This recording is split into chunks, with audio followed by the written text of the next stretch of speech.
Donc, on va se tenir debout. On va aller dans Osée, chapitre 6, et verset 6.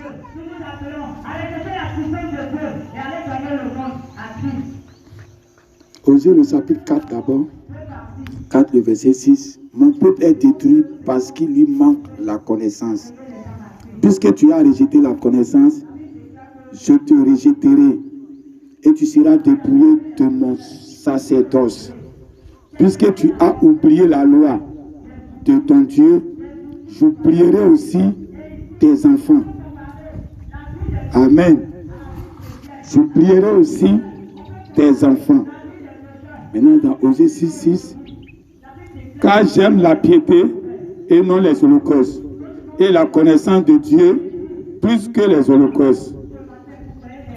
Maintenant, dans Apocalypse chapitre 3, le verset 17, parce que tu dis, je suis riche, je me suis enrichi, et je n'ai besoin de rien, et parce que tu ne sais pas que tu es malheureux, misérable, pauvre, aveugle et nu.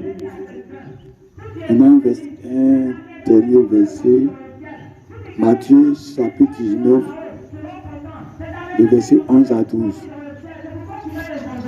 Il a répondu, tous ne comprennent pas cette parole, mais seulement ceux à qui cela a été donné. Car il y a des eunuques qui le sont dès le ventre de leur mère. Il y en a qui le sont devenus par les hommes. Et il y en a qui se sont rendus tels eux-mêmes à cause du royaume des cieux. Que celui qui peut entendre, qui peut comprendre, comprenne. Amen. Tout s'asseoir.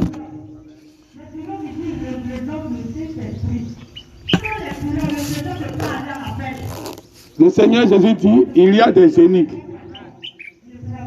Donc il y a des serviteurs de Dieu. Il y a des pasteurs qui sont pasteurs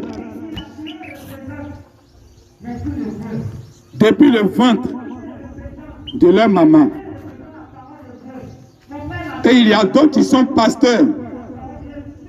C'est les hommes qui les ont fait devenir pasteurs. Et il y a d'autres aussi, à cause du royaume des cieux, ils le sont devenus. Le prophète Abraham dit, si un frère dans un village,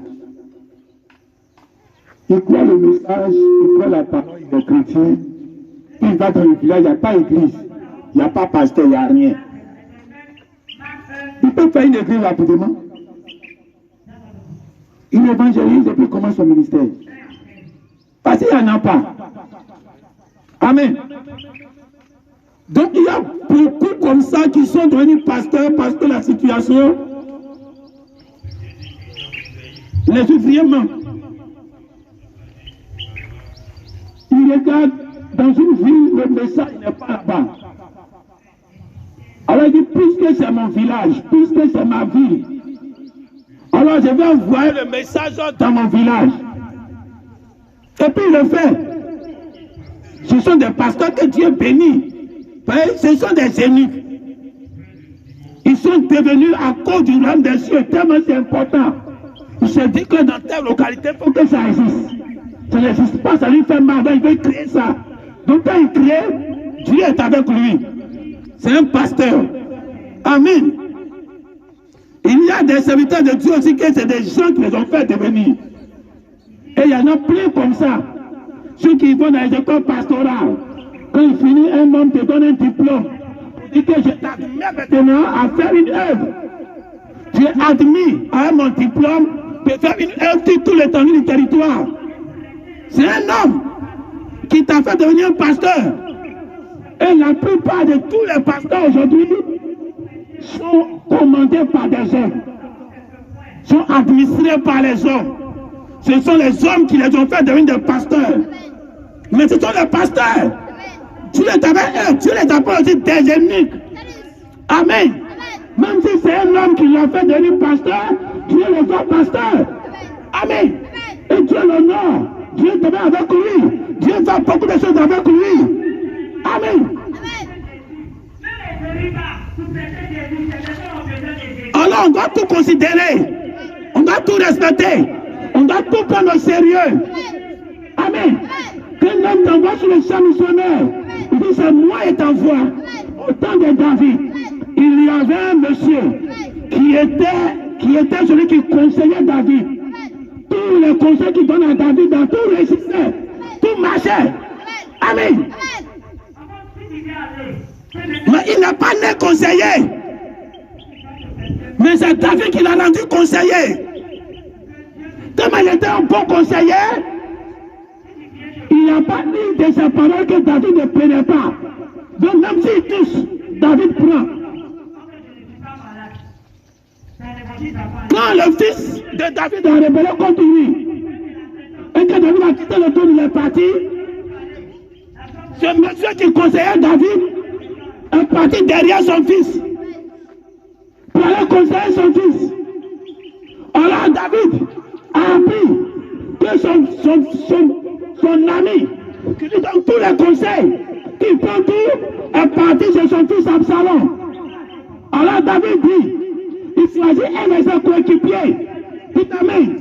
Il dit, je vais mettre ma main sur toi. Et puis il va aller le faire tomber. Dit amen. David l'a oué. C'est l'homme qui l'a oué. C'est David qui l'a oué. Il dit, va. Lui-même, il hésitait. David dit, va. Arrivé là-bas, toi, tu vas le faire tomber. Il n'est pas le conseiller. C'est l'homme qui l'a rendu unique. Dit amen. Alors qu'il est arrivé là-bas, le monsieur qui donne des conseils, chaque fois et puis ça marche, le jour-là, il a eu un adversaire en face. Absalom est là, Absalom vient aller en guerre, et il demande un conseil. Et le monsieur qui parlait à David, et David prend tout, lui a donné conseil. Alors, David dit, il y a un autre encore qui est là. Attends, il a lui demandé, c'est pas David, son fils. Attends, il a lui demandé, il lui demande, il dit autre chose. Le roi a pris pour la nouvelle personne pour laisser lui qui conseillait David tous les jours. Dit amen. Et il est tombé. Depuis qu'il conseille David, il n'a jamais échoué. Depuis qu'il conseille David, on n'a jamais refusé une seule de ses paroles. Et comme il n'a jamais connu d'échec, il n'a jamais connu d'humiliation, toutes ses paroles sont prises pour la première fois que ça a été rejeté, il est parti se tuer. Dites amen.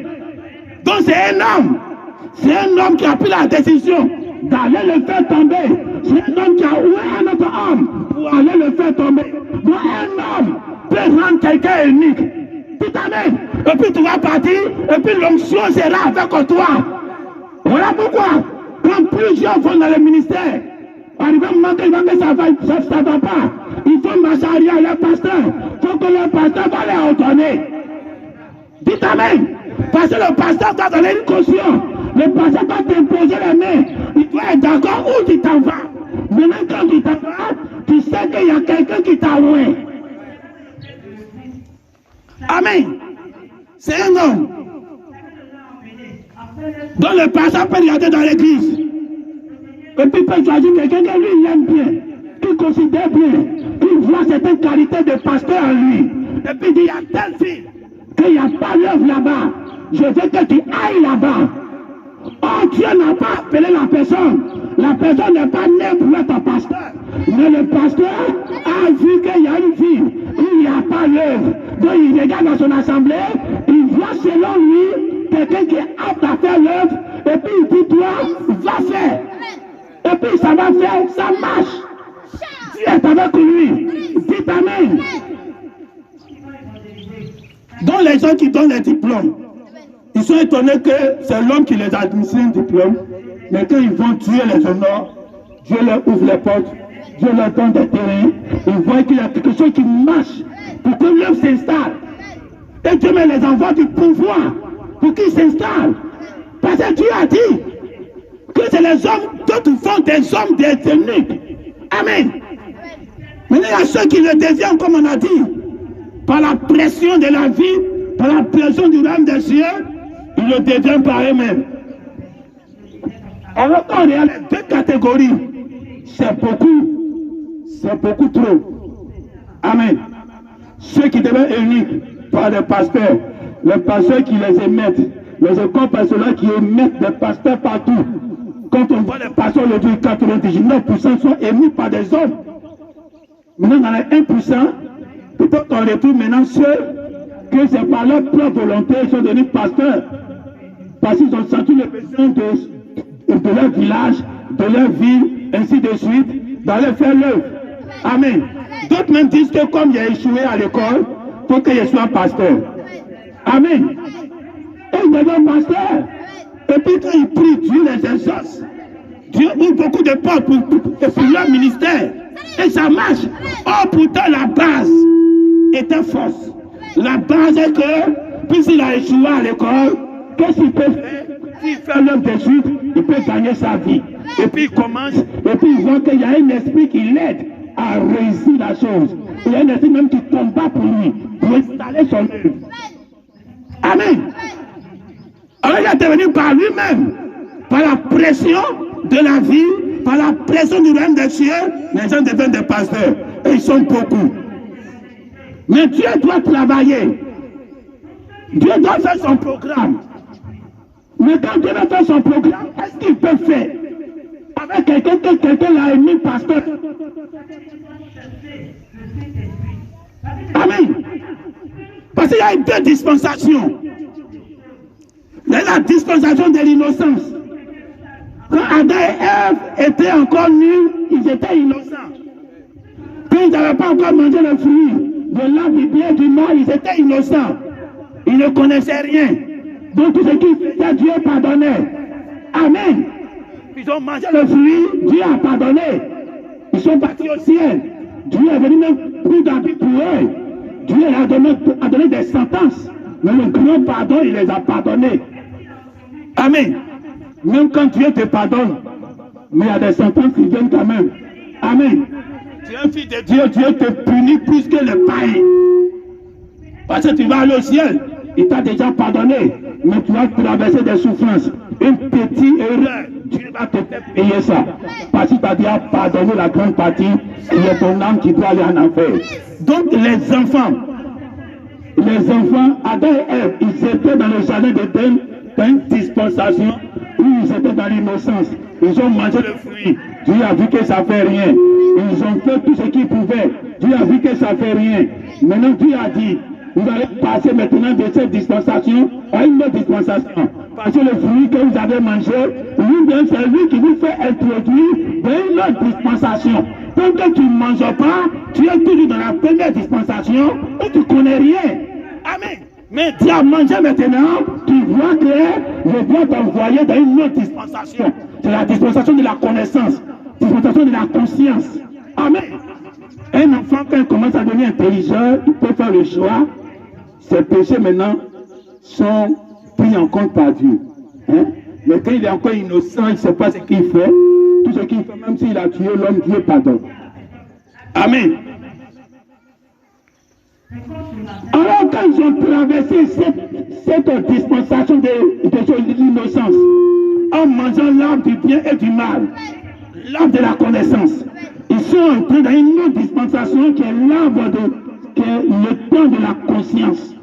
Donc le temps où Dieu dit que vous êtes maintenant des matures, vous êtes intelligents, vous savez que vous êtes comme Dieu. Avant vous ne savez pas que vous êtes comme moi. Maintenant vous savez que vous êtes comme moi.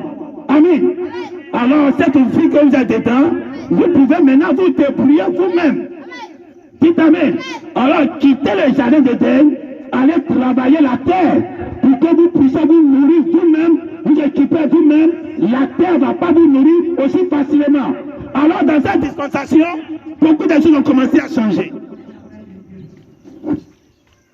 Parce qu'ils ont détruit la connaissance. Une seule connaissance venait de Satan.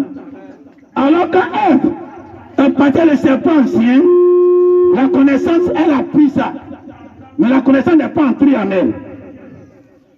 Amen. Quand elle a pris la connaissance devait travailler en elle. Mais la connaissance est rentrée, ça n'a pas eu de place. Son fils Caïn est né, c'est Caïn qui est devenu l'arbre, est devenu l'objet où la connaissance a commencé à œuvrer. Amen.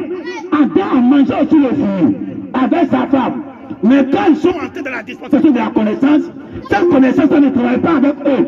Parce que quand ils ont mangé, quand c'est entré en eux, ils n'ont pas trouvé des racines.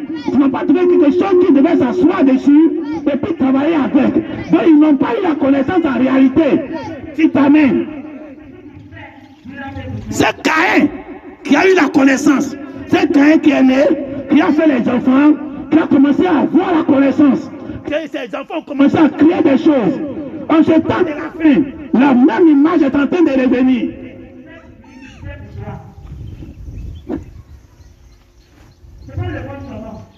Depuis que le Saint-Esprit est descendu, nous étions entrés dans un temps où on était, amen, dans la dispensation de l'innocence.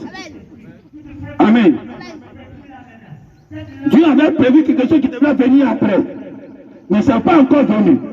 Donc les gens marchaient avec une connaissance amoindrie.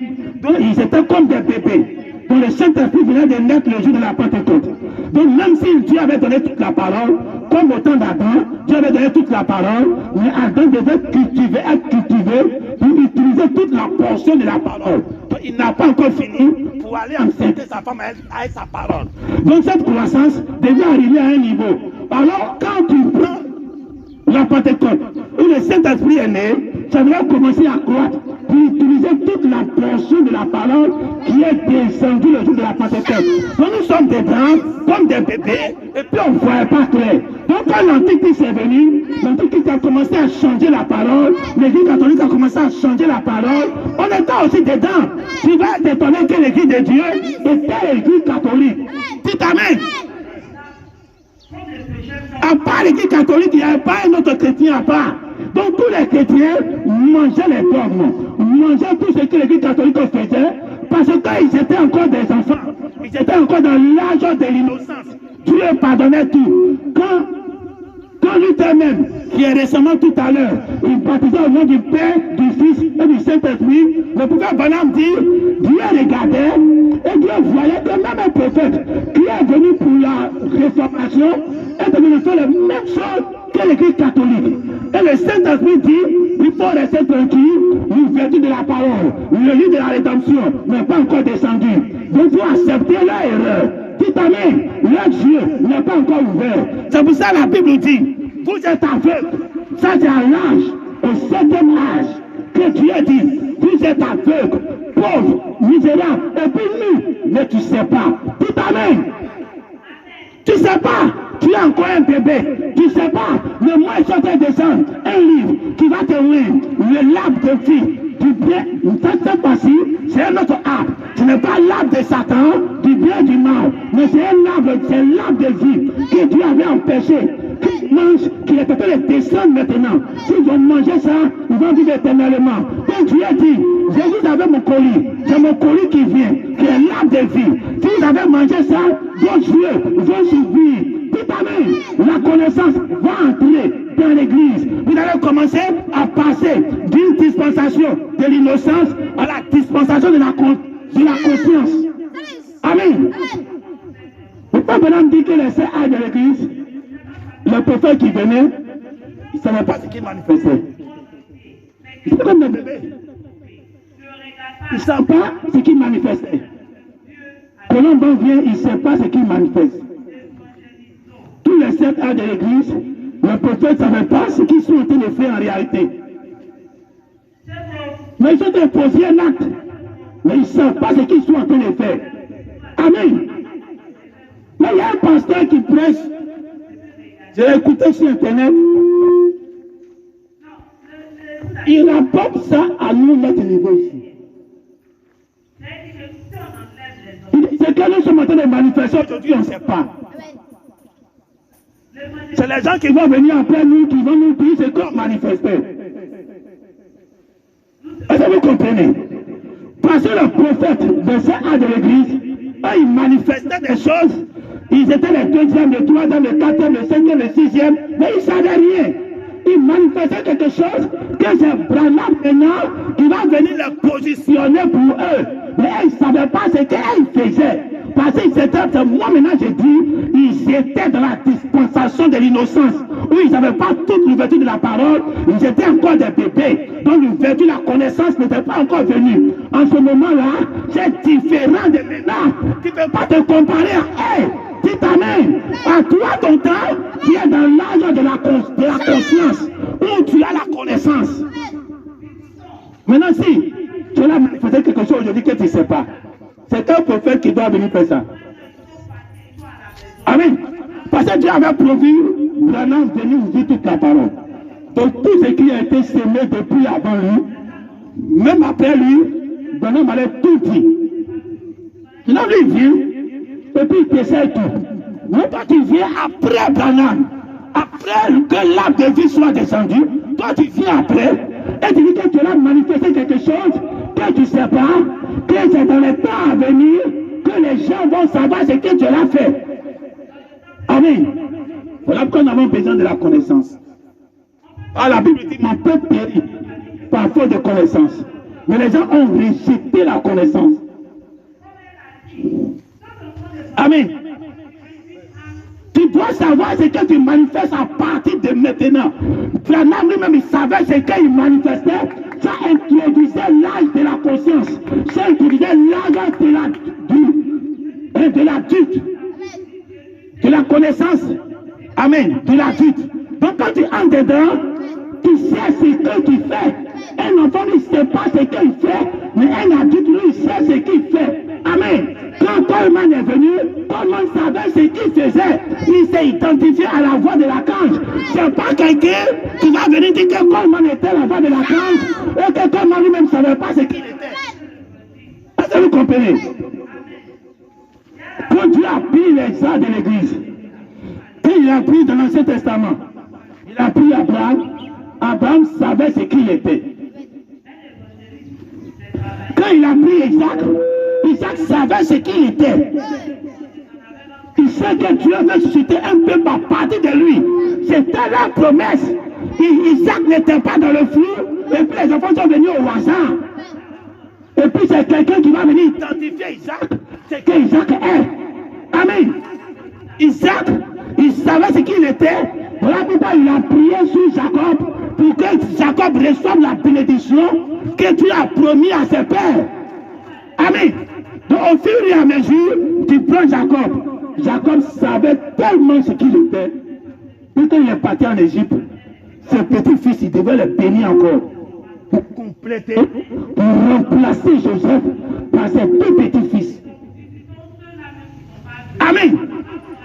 Alors quand tu prends Moïse, tu prends Josué, et tu prends tous les prophètes, ils savaient ce qu'ils étaient. Alors comment Dieu fonctionne? Dieu dit il y a trois types de serviteurs de Dieu. Il y a ceux qu'on les oint.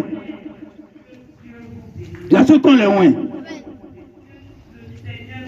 Et il y a ceux qui se préviennent. Et il y a ceux que Dieu même a mandaté depuis l'éternité. Alors quand tu prends David, David est né dans une période où le peuple d'Israël avait demandé un roi à Dieu. Alors Dieu les a dit, ok, quand vous demandez un roi, je vais vous donner. Et Dieu a dit à Samuel, va ouvrir Saül pour devenir roi sur eux. Et Saül est devenu roi. Quelque temps plus tard, Dieu dit à Samuel, va ouvrir David. Ça fait maintenant deux rois. Dans le même peuple, deux rois étaient oués par le même prophète. Maintenant, qu'est-ce qui se passe? Dieu a dit, David, c'est l'homme selon mon choix. L'homme selon mon cœur. Mais quand tu prends Saül, c'était l'homme selon le cœur des hommes. Ils ont voulu un roi. Dieu les a donné le roi qu'ils voulaient de leur cœur. Amen. Mais Dieu n'a pas été avec lui à 100%. Hein? C'est pour cela que vous ne devrez pas chercher à devenir quelque chose. Laissez que ça vous poursuive. Saül, Dieu les regardait C'était pas l'homme selon son cœur. C'est les hommes qui l'ont fait devenir roi. Mais Dieu le bénissait. Dieu le faisait gagner les guerres.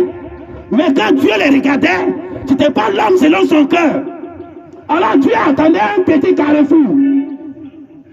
Dieu attendait quelque chose. Dieu cherchait selon quelqu'un, selon son cœur. David était encore petit. C'est même pas encore arrivé à devenir adulte. Mais Dieu l'a déjà choisi déjà. Dieu était pressé. Parce que quand il regardait Saül, c'était pas le désir de son cœur.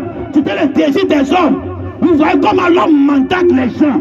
Quand ils ont mandaté Saül à devenir roi, quand Dieu les regarde, Dieu attendait quelque chose. Il attendait quelqu'un selon son cœur, et puis il attendait encore une erreur de Saül. Amen. Saül est parti en guerre. Il a pris maintenant tous les bœufs qui sont jolis là-bas. Il est revenu au pays avec. Il a sacrifié ça pour Dieu. Dieu dit, je suis fâché contre toi. Dites amen. Mais qu'est-ce qui est vraiment mauvais? Tu veux qu'il a désobéi à quelque chose, hein? Toi, il ne prend rien là-bas.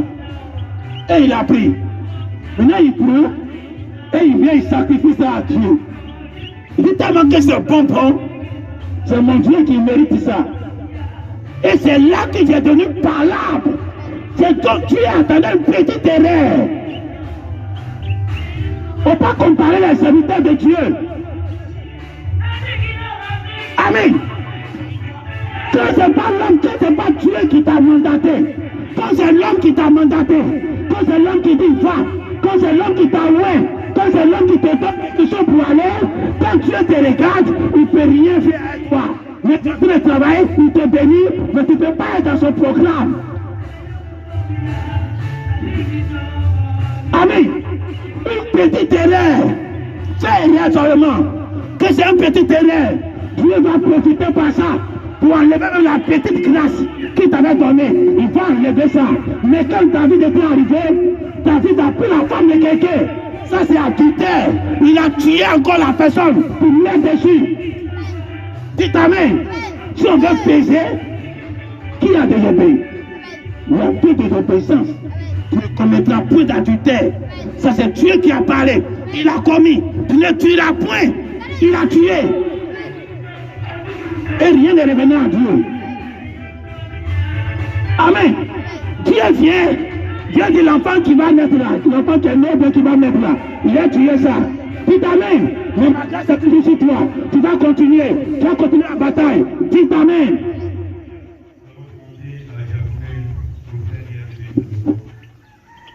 Le même Dieu, il a possédé le cœur de David pour aller dénombrer le peuple. Comme la même chose qu'il a fait pour Saül. Il a mis le désir en Saül. Quand Saül a vu le peuple, Saül ne pouvait pas laisser. Dieu a dit à Samuel, quand il dit ça, il va tomber dans mon piège. Dites amen. Et Dieu avait placé le contre en lui. Donc quand il est parti, de façon à faire, il a pris tous les bons bœufs. Il est venu sacrifier. Dieu a dit c'est le chaos. Je t'abandonne maintenant. J'enlève la royauté sur toi et je mets sur l'homme que moi-même j'ai choisi. Dites amen. Il faut naître pour quelque chose. Si tu n'es pas né unique, tu ne peux pas faire erreur devant Dieu. David a dénombré. Et Dieu vient. Dieu passe par un prophète. Vous venez lui parler. Pourquoi tu as fait ça? Il y a eu 3 sentences. On regarde les 3 sentences. David n'est pas dedans. Dites amen. Parce que c'était quoi? C'est l'homme selon le cœur de Dieu. Quand Dieu te mandate depuis le ventre de ta maman à être quelque chose, quand tu sors, quand tu commences à faire, amen. Même un voleur. Même un voleur. Toi, tu n'es pas né pour voler. Va voler à quelqu'un qui est né pour voler. Comment vous pouvez ne pas vous tuer? Toute la nature concourt pour lui. Il va forcément s'échapper. Il va forcément se sauver. Mais toi, toute la nature va aller contre toi. Dites amen. Ton être, selon ce que Dieu t'a dit, faut manifester ce que Dieu t'a mandaté. Depuis que tu étais dans le ventre de ta maman, et puis il faut manifester. Même quand tu fais erreur, Dieu ne voit pas que tu as fait erreur. Même quand tu as tué, Dieu ne voit pas que tu as tué. Dis Amen. Donc pour que Dieu va faire quelque chose de grand avec quelqu'un, ce n'est pas quelqu'un qui s'est décidé.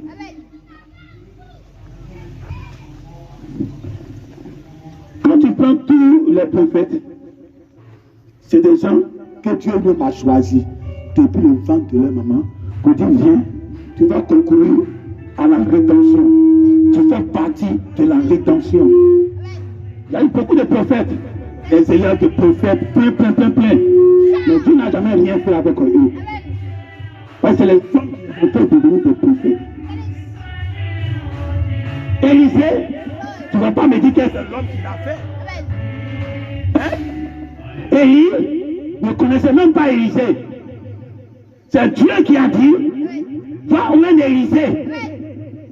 Et par inspiration, par révélation, comme lui-même c'est un serviteur de Dieu, il est parti la trouver Élisée. Et il a mis son manteau sur lui. Il l'aime ou il l'aime pas. C'est le choix de Dieu. Amen. Alors quand Dieu dit, il doit envoyer des messagers, il ne peut pas faire messager avec quelqu'un que Dieu a mandaté. Amen. C'est pas ce que je veux dire. Il ne peut pas prendre messager avec quelqu'un que Dieu a mandaté, avec quelqu'un qui s'est levé pour être quelqu'un. Il ne peut pas. Même si tu as un grand homme. Mais quand tu es là te manifester pour faire quelque chose à une bonne vision, Dieu cherche en toi une erreur. Le ministère qui est ici, Dieu a dit, Dieu a montré en sens qu'il y a un pasteur qui a échoué à son appel. Nous, on va remplacer le pasteur là. Pendant ce temps que nous-mêmes, on n'est même pas encore pasteur. On était homme d'affaires. Et le pasteur, le tout fait tout flamme. Quand le carrefour de la décision était arrivé, il a pris un autre chemin. Et Dieu dit, c'est lui qui remplace. Dieu ne travaille pas avec les dons. Dis Amen. Dieu travaille avec son appel. Tu peux avoir beaucoup de dons, de grands dons. C'est pas ce que Dieu travaille avec. Un homme peut te regarder, il peut voir que tu es rempli de dons. Que même quand il regarde dans tout Côte d'Ivoire, il n'y a pas un qui vaut ton tête en don. Mais Dieu ne regarde pas avec ça. Dieu va choisir quelqu'un qui n'a même pas de don. Il va dire, toi, passe devant. Dis Amen. Tu es l'homme selon mon cœur. Et quand Dieu fait son programme, c'est toi qui fais partie de quelqu'un qui doit faire participer sa rétention. Quand Dieu fait cet appel, quand il fait ses calculs, on va prendre une chose. Paul. L'apôtre Paul. Il est venu sur un terrain concurrencé. Les apôtres étaient 12. Il y a un qui est quitté. Il est remplacé par Barnabas. Matthias. C'est Matthias. Ah, tous les jours, dit Barnabas, c'est Matthias. Ah, d'accord. Donc, vous-même, vous avez corrigé ça il y a longtemps. Donc, il a remplacé ça par Matthias. Maintenant, donc Matthias, étant le choix des hommes, ils ont regardé, ils ont vu une qualité en ces deux-là, Barnabas et Matthias. Et ils ont vu que ils étaient toujours avec eux, c'est des hommes intègres, c'est des hommes de bonne foi, ils ont de bonnes réputations. Donc, il faut qu'on choisit un pour compléter. Alors, ils ont fait le tirage au sort, c'est tombé sur Matthias. On dit, Matthias, il faut prendre la place. Et Matthias a pris. Et maintenant, l'apôtre Paul vient, lui aussi s'est dit apôtre, il vient trouver que les gens sont au complet. Et Dieu a dit, mettez Matthias et Paul à part. C'est ça, hein? C'est toujours Matthias. Paul à part. Et il les a mis à part. Alors, arrivé sur le terrain, Matthias a commencé à voir les gens sur Paul. Matthias a dit à Paul que le jeune que tu vois là, il va continuer avec nous. Paul a dit, je ne peux pas qu'il continue avec nous. Donc les deux ont discuté. Matthias est resté avec le jeune homme, Marc, et puis Paul est resté seul. Donc sur place là, quelqu'un va regarder la scène, Tu vois que l'apôtre Paul s'est trompé. L'apôtre Paul n'a pas eu une bonne vision.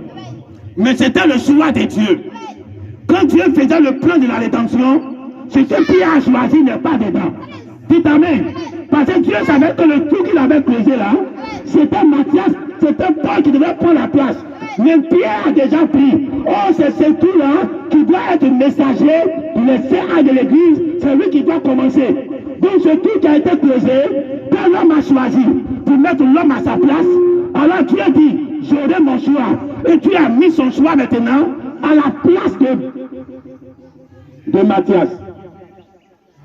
Amen, j'espère que je ne me trompe pas. Il y a toujours voulu Barnabas. Les deux envoyés, c'est Barnabas, mais le remplaçant, c'est Matthias. C'est ça, non? Les deux envoyés, c'est Barnabas. Maintenant, l'envoyé, le remplaçant,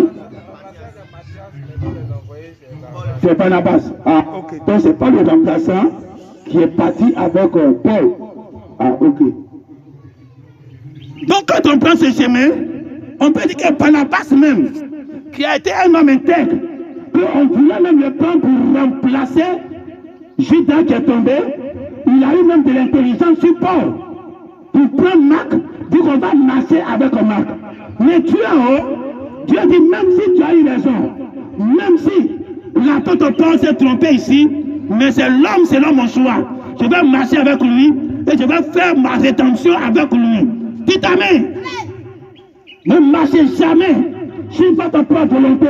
Ne marchez jamais sur la décision que l'homme a prise pour vous, pour dire marcher avec. Mais regardez ce que Dieu vous a dit de faire.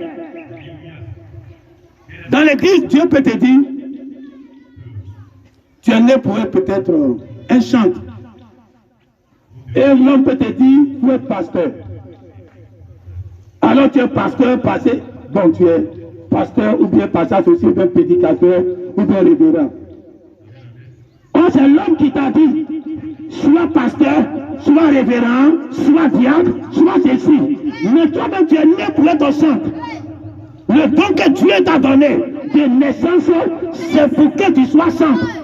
Mais l'homme te regarde avec ses yeux charnels, il voit des qualités de révérend, il voit les qualités de pasteur, il voit les qualités de diacre, ainsi de suite.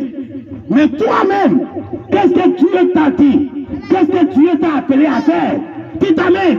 Quand tu marches selon ça, même si tu fais erreur, l'onction sera toujours là. Mais si tu fais erreur, Dieu ne va jamais te remplacer. Dis amen. Amen. Alors quand nous avons traversé l'âge de la connaissance, de l'innocence pour entrer dans la connaissance, qu'est-ce que Dieu nous donne comme atout? Parce que tu ne peux pas entrer dans la connaissance sans intelligence. Si tu entres dans la connaissance, si tu n'as pas d'intelligence, imaginez un enfant qui atteint l'âge adulte. L'âge adulte, il a 15 ans, 18 ans. Et puis, par peut-être une maladie ou un accident, son cerveau se dérègle et son cerveau qui vient à la place devient pour un enfant de 2 ans. Or, il est dans l'âge de la connaissance. Mais son cerveau est pour l'innocence. Cet enfant est très dangereux.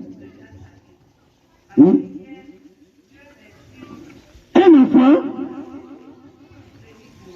Un enfant de 2 ans, qui est né pour 2 ans, il est là à 2 ans, il ne peut jamais allumer boîte d'allumette. Il ne sait pas l'allumer. Mais l'enfant qui a la connaissance, il sait allumer, mais il n'a pas l'intelligence. Donc il peut l'allumer au moment où il ne faut pas. Amen. Donc quand tu rentres dans l'âge de la connaissance, il faut que l'intelligence se complète. Si tu n'as pas l'intelligence, tu vas créer la catastrophe. Hein? Un enfant qui a 2 ans, il ne peut pas se promener pour aller loin.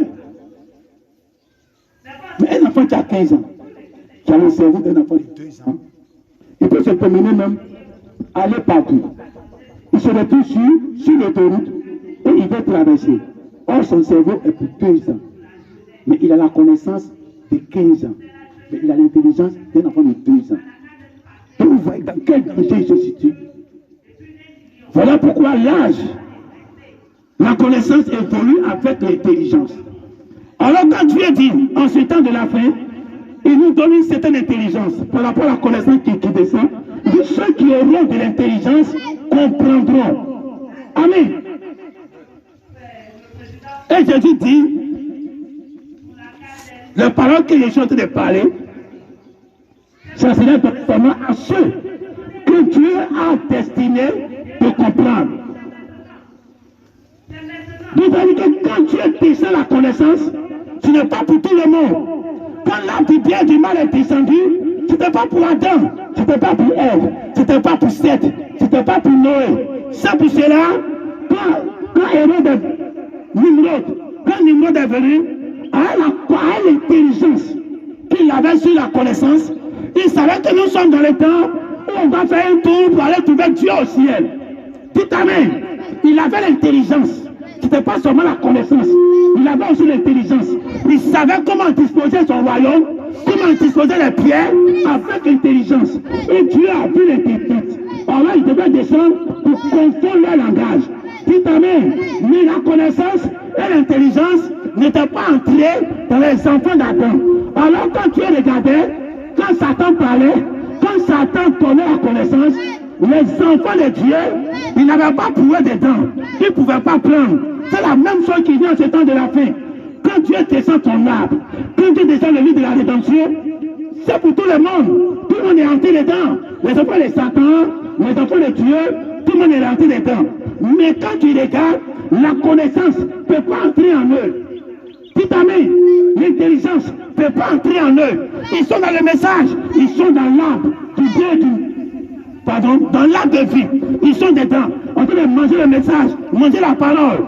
Ils mangent avec nous. Mais quand ça rentre, il n'y a pas quelque chose à l'intérieur qui peut recevoir la connaissance qu'ils mangent.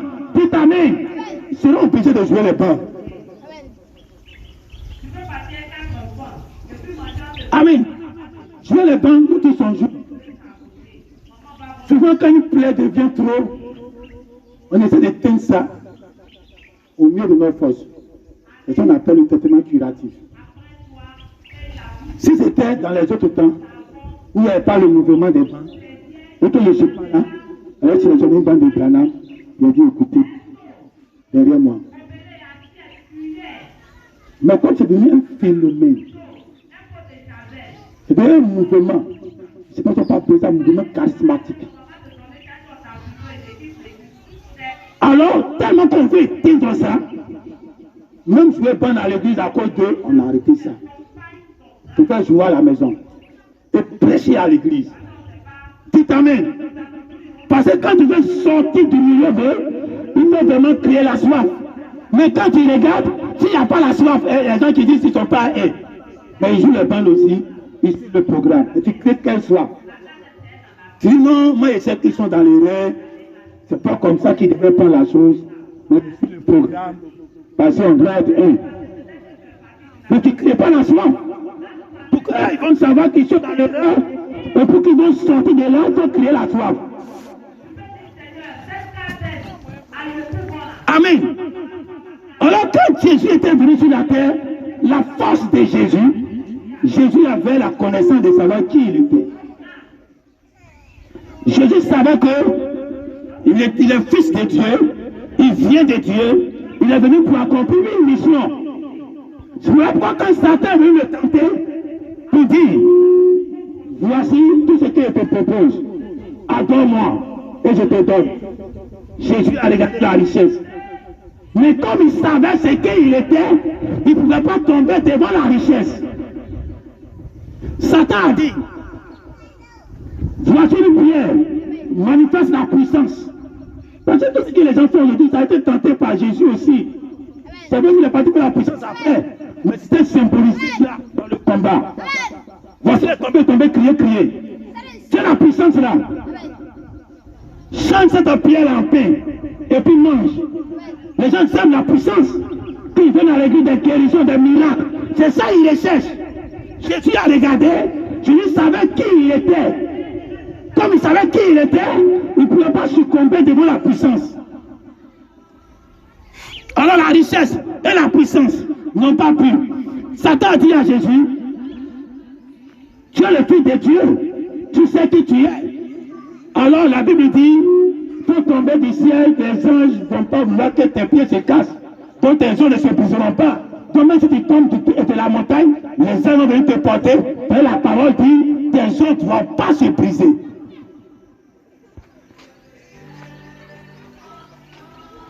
Amen. Alors face à cette tentation, Jésus a regardé, Jésus a dit, tu ne peux pas tenter l'Éternel ton Dieu. Dites amen. La parole de Dieu, quand ça vient, il faut regarder, même si c'est écrit, mais il faut regarder ce qui t'arrange en tant que fils de Dieu, et puis tu reçois. Dites amen. Satan a pris tout ce qui était écrit. Mais quand Jésus regardait, ça ne l'arrangeait pas. Parce qu'il savait ce qu'il était. Tant que tu sais ce que tu es, on ne peut pas utiliser les citations pour venir te parler sur ce que tu es en train de faire. Mais tu ne sais pas ce que tu fais, tu seras ballotté. C'est pour cela que Dieu dit, en ce temps de la fin, mon peuple sera plus ballotté. Ils ne savent pas pourquoi Dieu a dit ça. C'est parce qu'ils vont savoir ce qu'il manifeste. Amen. Jésus a regardé un temps et puis a dit, tout est accompli. Donc pourquoi tu vas dire tout est accompli? Pour que tu vas savoir la mission que tu es venu faire. Ou bien c'est Jésus seul qui avait le droit de dire ça. C'est pas Jésus seul qui avait le droit de dire ça. Tout ce que Jésus a fait, c'était à notre ressemblance. C'est ce que nous, en réalité, on devait faire, que Jésus est venu faire pour nous montrer. Parce que si toi, regarde Jean-Baptiste.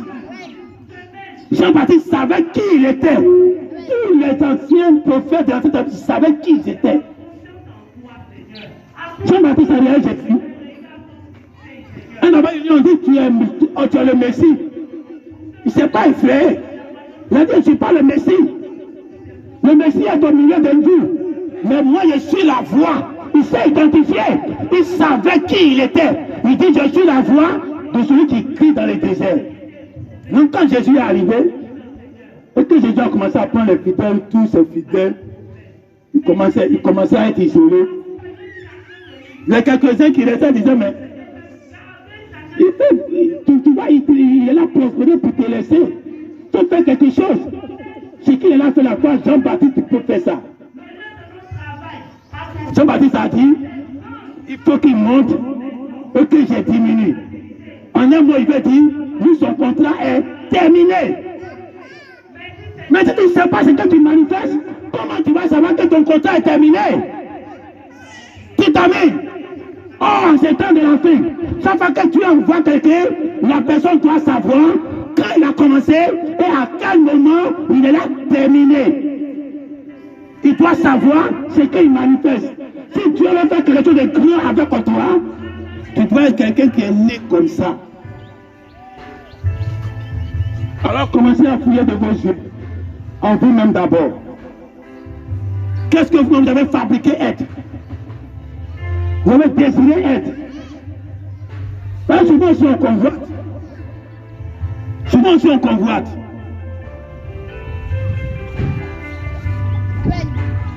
Tu sais, un prédicateur, les gens pensent que c'est quelque chose qui est aisé. Hein? Il y a un frère ici, il dit qu'un prédicateur, quand il me regarde, il dit qu'il ne peut pas être prédicateur.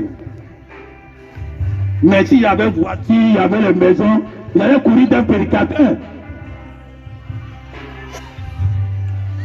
Donc beaucoup deviennent prédicateurs à cause de l'essence qu'ils voient autour du pasteur, à cause de la considération que le pasteur a, à cause du bien matériel, à cause peut-être de son grand nom qui sort vite. Beaucoup veulent être pasteur. Mais quand tu regardes à l'intérieur, est-ce que Dieu t'a appelé? Et tu marches par appel de Dieu. Dieu ne va jamais te laisser. Non, tu as dit, bon, tu as laissé tel pasteur. C'est ce qu'il me disait.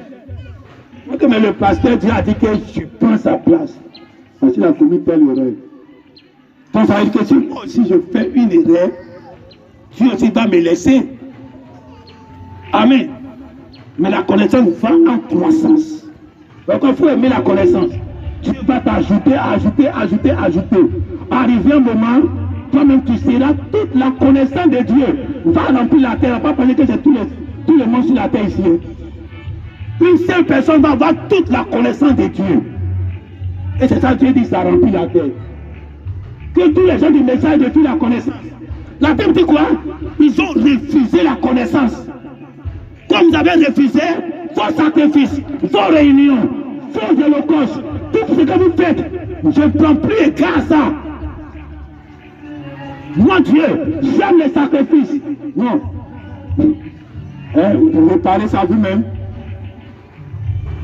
Il y a un pasteur qui aime dire que quand on m'écoute, on doit chercher à comprendre ce que je veux dire. Amen. Alors Dieu dit, j'aime pas vos sacrifices, mais j'aime la connaissance. Ayez la connaissance, que la connaissance grandisse. Pour que David soit roi, regardez les 2 dispensations de David. Dieu a aimé David. Mais regardez comment Dieu a fait à lui. Dieu savait qu'il devrait affronter Goliath. C'était Goliath qui allait l'introduire au trône. Mais qu'est-ce que Dieu a fait? Dieu l'a envoyé d'abord dans le désert pour le former avec des lions et des ours. Quand il a fini d'être formé, Dieu l'a envoyé maintenant sur le terrain de Goliath. Dieu a oué David pour être roi. Mais un berger, comment il va être roi? Alors Dieu a pris David. Il l'a envoyé dans la maison de Saül. Lui-même Dieu, il a jeté des démons sur Saül pour démanger Saül, pour lui créer des problèmes. Et puis il donne l'intelligence de ça à David. Et David rentre dans la maison du roi. Chaque jour, celui joue la musique. Il voit le comportement du roi. Dites amen. Tu dois régner demain. Tu dois être un grand roi. Mais tu ne peux pas quitter de la bergerie pour être un grand roi. Dites amen. Saül là, je l'ai béni. J'ai été avec lui. C'est mon onction aussi qui est là. C'est mon oin. Tu es avec lui. Tu vas apprendre quelque chose de très important. La royauté. Comment on gère ça? Comment on gère le peuple? Comment il se comporte? David était avec lui. Il jouait la musique. Et même s'il est dans sa chambre et que les démons viennent sur lui, David rentre. David va jouer. Donc David avait accès à tout. Alors David qui savait qu'il avait été loin pour devenir roi, savait tout ce qu'il faisait dans la maison, il essayait de voir ce qu'il allait faire demain. On acclame le Seigneur.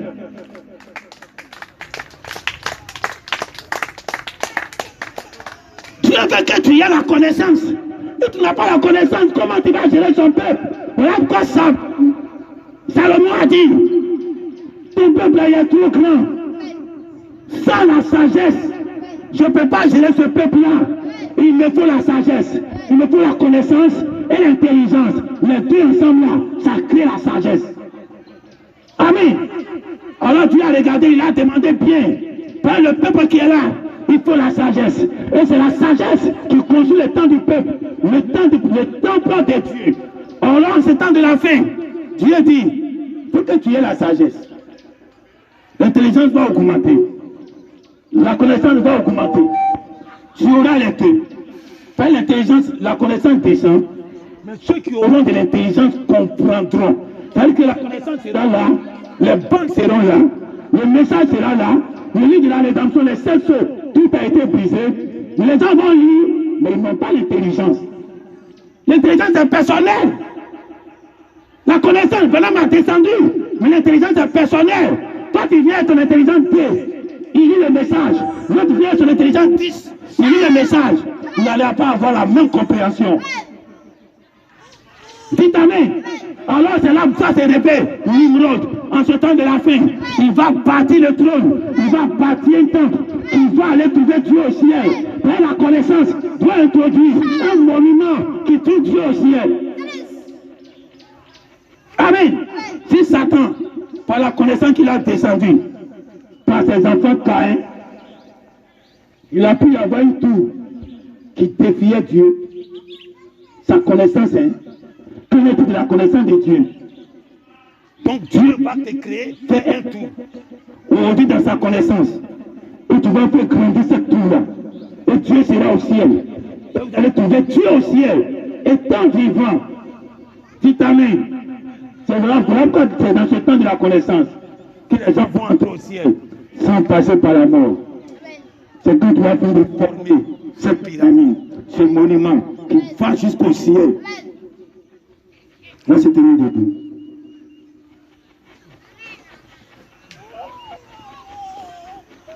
Tu n'es pas dans l'âge de l'innocence. Tu n'as pas l'intelligence. Dans ce temps de la fin, tu es un bandit. Tu es un danger. Tous les pasteurs qui sont dans le message et qui n'ont pas l'intelligence sont des bandits. Sont un danger pour le peuple. C'est des garçons de 21 ans à le cerveau d'un enfant de 2 ans. Ils vont conduire tout le monde. Quelqu'un comme ça, il est au volant. Tu dis non, il est trop grand. Hein? Le monsieur, il est trop grand. J'ai payé ma voiture. Hein, c'est mon ministère là. J'ai payé ma voiture. Sois au volant de la voiture. Tu as regardé ses capacités physiques. Mais ce cerveau là, c'est pour 2 ans. Et tu le mets devant un ministère. Tu le mets devant la voiture. Il va envoyer tout le monde dans la forêt ou bien dans la lagune. Alors c'est comme ça plein dans le message d'aujourd'hui. Ils ont la connaissance, dans l'âge de la connaissance. Ils sont entrés dans la maturité. Ils sont dans la maturité.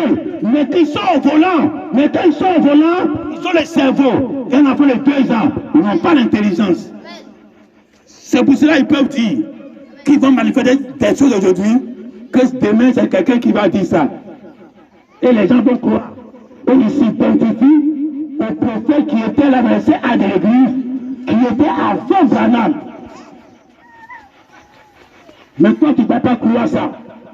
Toi, tu vas croire que si tu prends quelqu'un qui ne sait pas quel rôle il joue, parce que c'est un pion pour compléter les autres pions. La main de Dieu est avec lui. La main de Dieu travaille avec cet homme.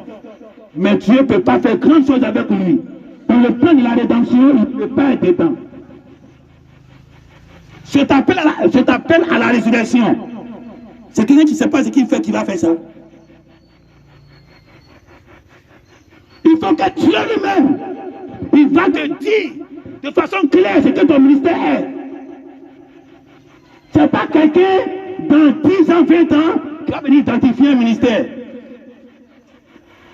Tous ceux qui sont là aujourd'hui, ils sont identifiés actuellement.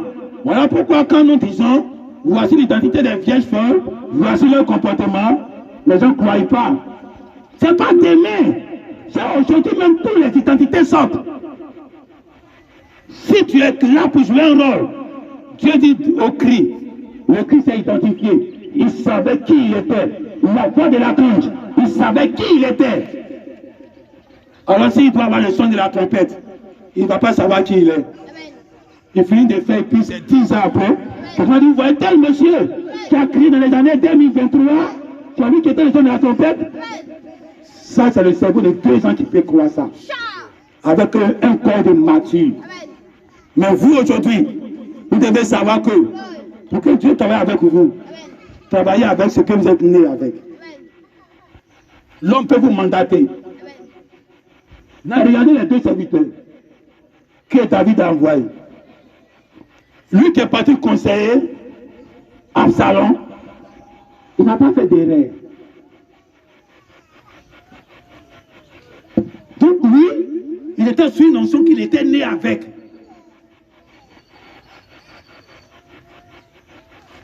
Il a conseillé Absalom de façon juste. Ça veut dire quoi? Ça veut dire que si Absalom écoutait les conseils, et je ne me trompe pas de l'histoire, vous allez lire ça après pour voir ça bien. Si Absalom écoutait les conseils de ce monsieur-là, la guerre n'allait pas se passer comme ça s'est passé. Ça veut dire quoi? Son conseil était toujours bon. Mais c'est David qui est parti éteindre ça, sinon son don était toujours là.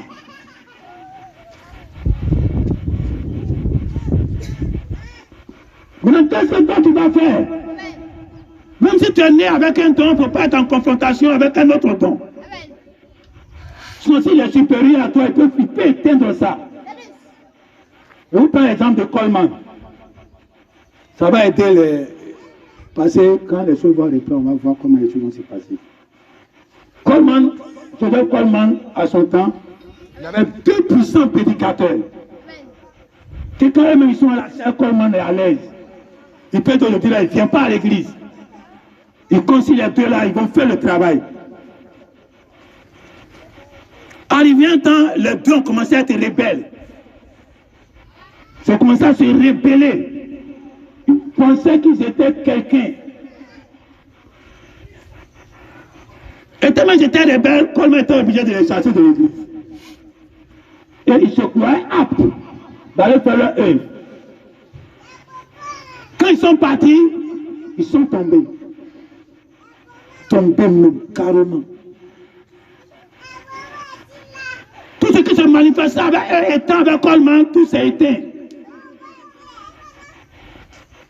Un don supérieur peut éteindre même ton don.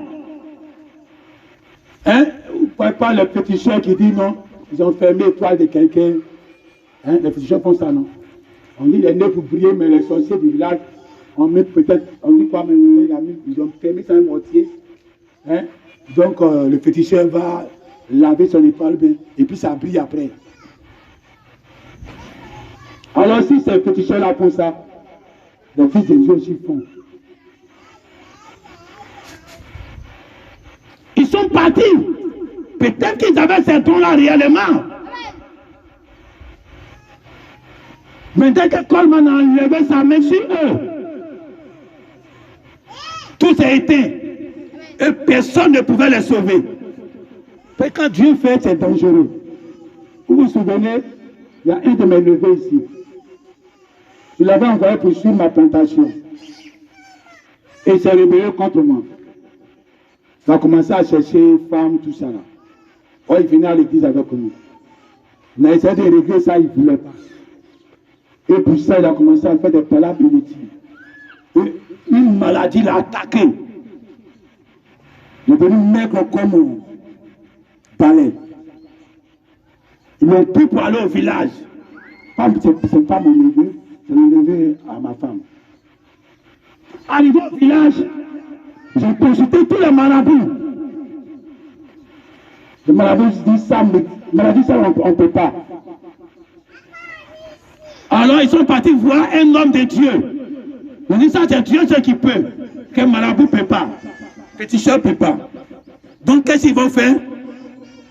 Il faut qu'ils vont trouver un homme de Dieu. Ils sont partis sur un homme de Dieu. Mais quand prier pour lui, l'homme était plus pour lui. Dans une sous-préfecture à Bovie, il reçoit la révélation que le problème là, c'est sur moi ici. Tant que je ne prie pas, il ne peut jamais guérir. Alors l'homme de Dieu qui priait sur lui là-bas m'a appelé. Il dit que voici telle situation, tu as eu le jeune, il est là mourir ici. Mais en fait, il ne guérit pas. C'est toi qui dois prier pour qu'il guérisse. Si tu ne pries pas, il ne guérit pas. Donc j'appelle pour te demander pardon, il faut céder. J'ai dit ok, je cède. C'est comme ça qu'il a prié, il est guéri, il est revenu, vous le voyez ici, il fait tout ce qu'il fait. Alors c'est comme vous voyez dans le monde, Dieu peut le faire plus. Il peut le faire même pour dépasser cela, de très loin. Parce que quand Satan lui fait, il y a quelqu'un qui mourrait. Mais si Dieu lui fait, il n'y a personne qui mourrait. Alors regardez ce que vous êtes né pour être. C'est ça que Dieu utilise. Vous allez monter, vous allez descendre. Dieu va toujours bénir ça. Dieu va plus bénir ce que vous devez quitter la terre.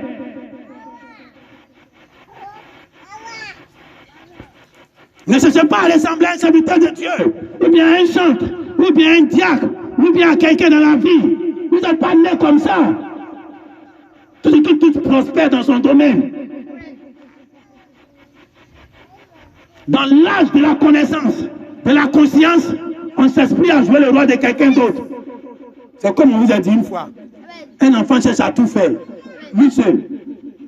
Il veut tout faire. Il veut être pilote. Il joue à tous les amusements. Docteur, mécanicien, il veut être tout. Souvent même, il veut être maman, il veut être papa. Mais quand il devient grand, il ne joue plus tous ces rôles-là. Il sait quoi il est venu pour faire. Alors vous aussi, vous devez être pareil.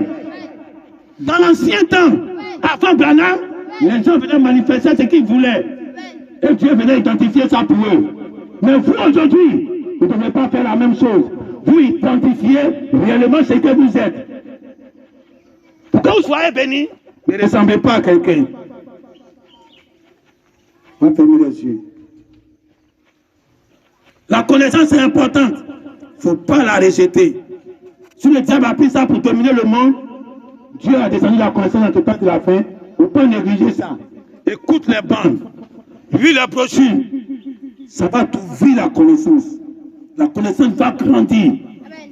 Maintenant, Dieu dit, ceux qui auront de l'intelligence, ça c'est de façon individuelle maintenant.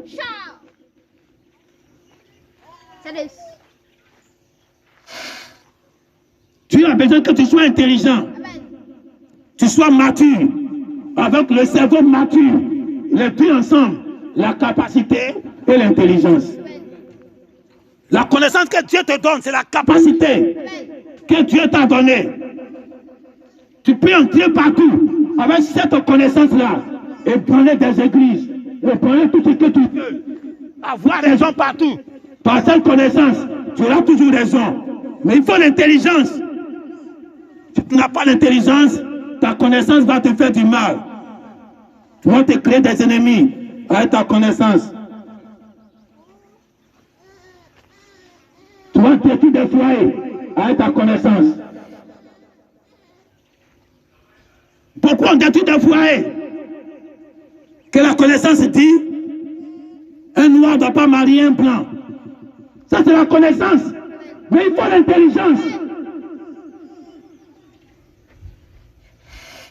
Alors quand ta connaissance est descendue, quand tu vois tout ce qu'il y a écrit, tu n'as pas complété l'intelligence dessus, tu vas faire du mal que du bien. Et dans le message, les gens font du mal aujourd'hui que de bien. Quand Dieu regarde, tout est mauvais et mauvais. Il n'y a pas d'intelligence. Ceux qui auront de l'intelligence, quels sont ceux-là qui auront l'intelligence? C'est la connaissance. Alors Dieu te dit, sois comme David. J'ai formé David au deux niveaux. Il voulait bombarder Goliath. Je l'ai formé. D'abord dans la connaissance. Et David avait l'intelligence dessus. Pour défier Goliath, avancer avec cela. Il avait le passé qui était sa connaissance. Et l'intelligence était là pour utiliser cette connaissance-là pour battre un autre ennemi qui avait une autre forme. Encore Dieu dit encore, tu dois être roi.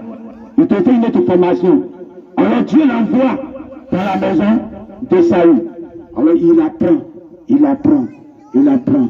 Mais il devait apprendre. Mais quand il apprenait, s'il n'avait pas la connaissance, c'était dangereux. Donc s'il n'avait pas l'intelligence, il avait la connaissance de comment un roi vit. Mais il fallait l'intelligence. Il allait faire du copier-coller. Et Dieu n'allait pas encore l'aimer. Alors quand David a mis l'intelligence dessus, il savait se rabaisser devant Dieu. Il savait demander pardon. Il savait courir partout. Il savait s'abandonner. Regardez les deux différences. On ouvre les yeux et montre les deux différences. Quand Saül, Dieu avait oint David pour prendre sa place, tout le monde parlait ça. Même Samuel même parlait ça. Mais Saül n'a pas accepté. Saül même a commencé à aller contre la volonté de Dieu, cherchant à tuer David. Quand c'est l'homme qui te met en place, tu vas défier même ce que Dieu appelle demain. Quand c'est toi-même qui t'es fait pasteur, tu vas défier ce que tu appelles demain. Mais quand David n'a pas dit viens au roi, et que c'est Dieu même qui l'a soulevé pour le mettre au roi, quand son fils s'est levé contre lui, il a laissé le fauteuil. Son fils n'a pas été oint par quelqu'un, il a laissé le fauteuil. Il a abandonné la vie. Il dit je lui donne. Vous voyez la différence? Pour voir le comportement de Jésus, qui dit tout est accompli, que vous avez fait plus que moi, vous avez fait la toute portion que moi, il faut être comme cela. Prends comme Jean-Baptiste, qui peut reconnaître, donner sa place, et puis diminuer. Il ne faut pas que l'homme va te placer. Il ne faut pas que toi-même tu vas être. Quand c'est Dieu qui te positionne, et que Dieu l'a pris quelqu'un d'autre pour mettre à ta place, toi-même tu dis Dieu merci. Tu t'éclipses, et puis tu élèves la personne. Tous ces combats de pasteurs, c'est l'heure qu'on combat les uns les autres. Il faut bien regarder. Mais quand c'est Dieu qui a positionné quelqu'un, il n'a pas peur. Et de toute façon, c'est Dieu qui m'a placé.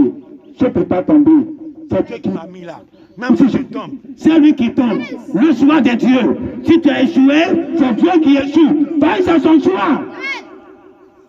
Alors Dieu ne peut jamais permettre d'avoir tort. Alors quand il y a un problème, tu t'éclipses. Dieu te fait revenir. Alors pourquoi les deux n'ont pas combattu la même chose? Parce qu'un était appel de Dieu, un était appel de l'homme. Alors Dieu vous demande aujourd'hui de marcher selon l'appel de Dieu. Dieu doit vous aimer comme il a aimé David. Le même amour qu'il a donné à David là, ce n'est pas pour David seul. Il a transporté ça en Jésus.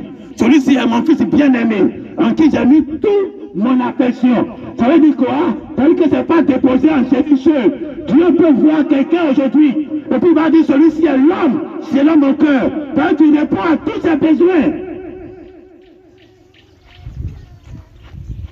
Alors tu vas prier. Il faut cette intelligence-là. Prions ensemble. Quand tu sommes reconnaissants, c'est toi qui as élevé David. David n'a jamais prié pour être roi. Alors quand on prie, on intercède, on prie, on intercède, on prie, on intercède pour obtenir quelque chose. Dieu va donner. Mais ça ne va pas t'arranger peut-être.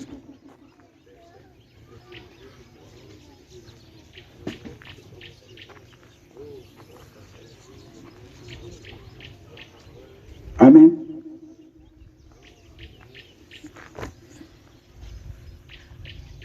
Anne, elle a prié. Elle veut l'enfant. Jusqu'à un jour, elle s'est mise à genoux dans le temple. Elle dit, tant que Dieu ne donne pas enfant là, elle ne bouge pas.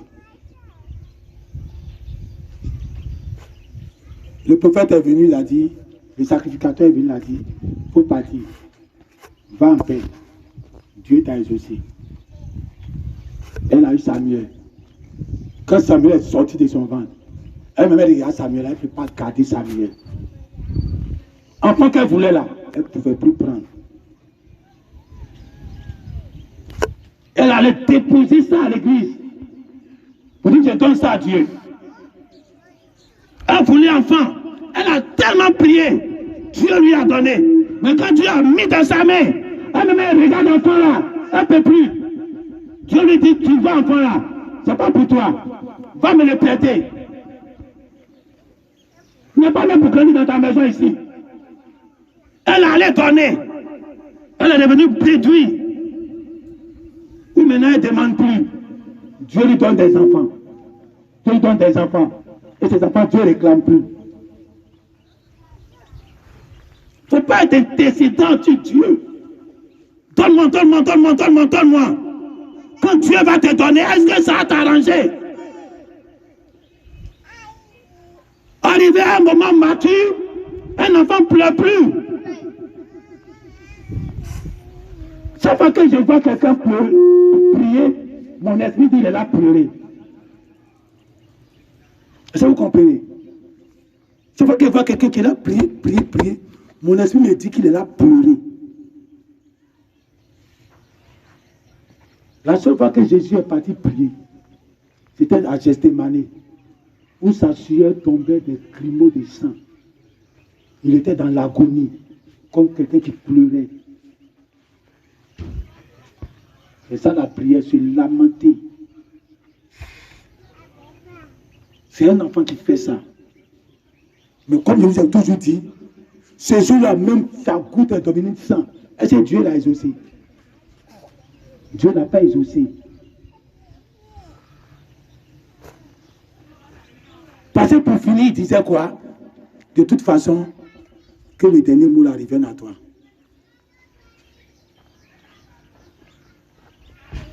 Alors, chaque fois que tu vas intercéder, chaque fois pour prier sur un cas, si Dieu te donne, ça va être à contre-cœur peut-être.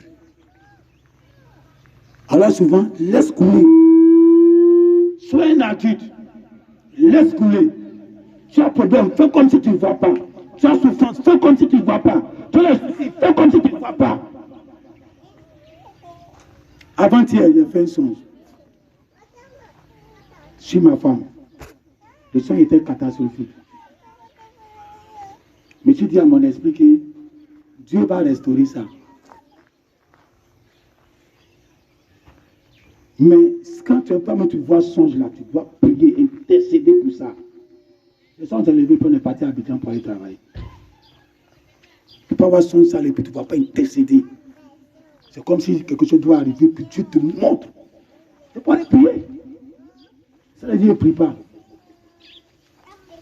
Dieu ne va s'en charger. Aujourd'hui, nuit, Dieu montre le contraire.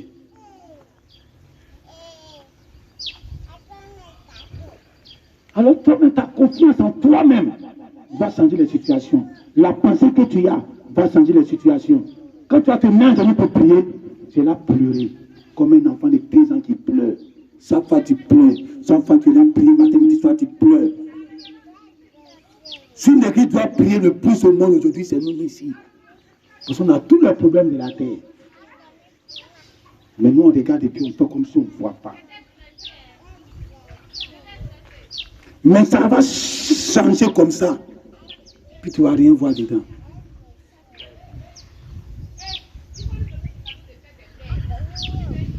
Alors si Dieu te dit, voici Anne. Elle a tellement demandé enfant. Mais enfant là, elle a rendu quoi? Faut-il donner ça à Dieu? Elle est devenue encore seule. C'est là maintenant qu'elle est dans son coin. Elle ne vient plus pleurer à l'église pour ça. Dieu lui a donné 3 garçons et 2 filles. Soyez confiants avec Dieu. Dans l'âge de la connaissance que Dieu vous a envoyé, soyez des adultes. Adam n'a jamais prié. Bon, disons dans la Bible, on ne nous a pas montré où Adam a prié. Adam était un adulte. Adam savait qui il était. Adam connaissait les valeurs de sa parole. Puis regardez tous les prophètes. Même Jésus s'est retiré pendant 40 nuits, 40 jours. Qui vous a dit qu'il est parti pour prier? Quelqu'un peut prier pendant 40 jours. Qu'il est parti, il est rentré en extase. Avant qu'il va s'en rendre compte qu'il a fait 40 jours. Ça veut dire quoi? Ça veut dire que son âme était hors de son corps. Dès que son âme est revenue, il a commencé à sentir les sensations humaines. Son estomac dit, tu as faim. Il descend, on dit quoi? Ça fait 40 jours. C'est ça la prière. Monter, trouver Dieu là-bas. Puis causer quand descend. C'est pas pour pleurnicher chaque fois ici. Alors, chaque fois que tu vas grandir dans la connaissance, ton comportement doit changer. La manière de comprendre va changer par une intelligence complète sur la connaissance que tu reçois. Quand tu lis les bandes, qu'est-ce que tu reçois? Le prophète, par exemple, dit qu'il s'est retiré dans la forêt sans pour prier. Quand c'est sans pour prier comme les pénaux, il faut bien lire, tu vas voir comment il prie. C'est lui qui te dit que quand tu pries, vous ne laissez pas Dieu parler. Vous voyez qu'ils sont pour bavarder seulement. Il dit, il a fini là, il est assis là, et puis il écoute la nature. Il vient d'écouter la nature, la nuit, le tout, il dort, ce matin, il se réveille. Il attend sa réponse. Il dit, quand tu pries, attends ta réponse. Non, comme j'ai dit, je dois prier 2 heures du temps. Je dois parler pendant les 2 heures du temps. Mais pourquoi? Qu'est-ce que la prière là, c'est bavardage? La Bible dit, ne répétez pas les paroles comme les autres. Est-ce que les autres vont le faire? Regardez-les le faire. Mais laissez-les continuer. Vous êtes mature, vous avez les livres de la rédemption, la connaissance est descendue, vous devez vous comporter comme eux. Il dit, ne bavardez pas pour multiplier les paroles comme les publicains. Mais ils vont toujours le faire. Mais toi, comment tu vas faire? Il dit, avant que tu vas ouvrir ta parole, il faut savoir que Dieu dans les choses connaît ça. Ah, c'est comme un enfant adulte. se réveille matin, il n'a pas encore mangé, il a la conscience que son papa sait qu'il va manger matin. Est-ce que ma fille qui est là, elle demande, elle va manger, elle va manger.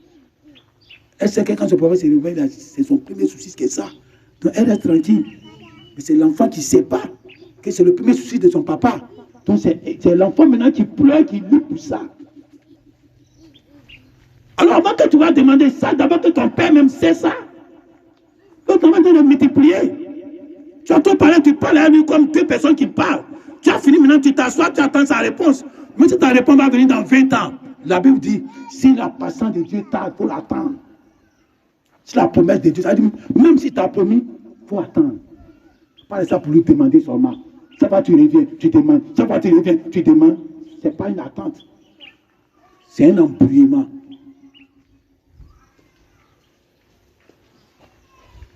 Quand vous voulez demander les choses, Jésus-Christ a dit, regardez celui qui s'en va taper la maison la nuit.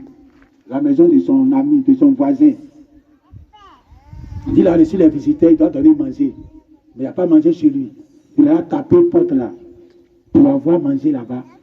Il dit, la personne tape jusqu'à ce que le monsieur qui est dans la chambre couché avec sa femme et ses enfants va se lever. Il va lui donner du pain. Il dit, vous savez pourquoi il va le donner?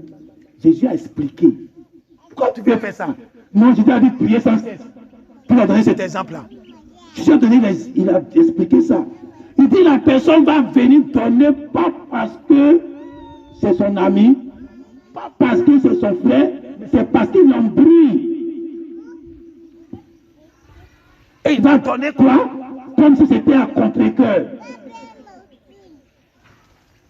J'ai ouvert la porte pour te donner, c'est pas par exemple ton affaire, hein? Toi, mais tu me connais ici.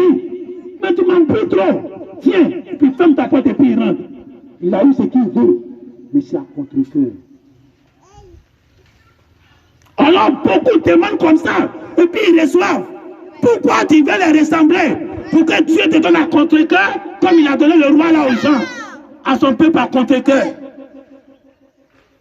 Dieu a donné un mauvais cœur. Son cœur n'était pas déçu. Sa mère même pleurait, c'était le pleur de Dieu. Alors, la connaissance que tu as reçue, un comportement différent, une manière de comprendre différente, une intelligence différente, une manière d'agir différente, des problèmes que tu regardes, tu les vois ça de façon différente. Au moment les autres vont courir à gauche, à droite, à cause du même problème. Toi, tu n'as pas les mêmes choses. Tu cours tout doucement, parce que tu es mature, tu ne trames pas. Tu restes au calme. Et puis tu gères le problème. On n'a pas reçu de l'alimentation cadeau. Ne regardez pas comme vous êtes, comme les autres du message. La témoignage sont en train de faire la même chose que la déno. Même copier-coller. Comme si la connaissance qui est descendue n'a pas rendu quelqu'un mature dans l'église. Ce sont des bébés pentecôtistes. Mais quand toi tu regardes, tu dis si tu as l'intelligence, tu comprendras. Tu n'es pas donné à tout le monde de comprendre les paroles de Jésus. À plus forte raison, ce qui est descendu à ce temps de la fin. C'est le colasse que Jésus a gardé, que ça va descendre à la fin. C'est ça tout le monde va comprendre. Même si tu lis, tu ne comprends pas. Même si tu écoutes les bancs, tu ne comprends pas. C'est expliqué en français, mais tu ne comprends pas. Il faut l'intelligence pour comprendre. Alors que Dieu vous bénisse. On peut s'asseoir.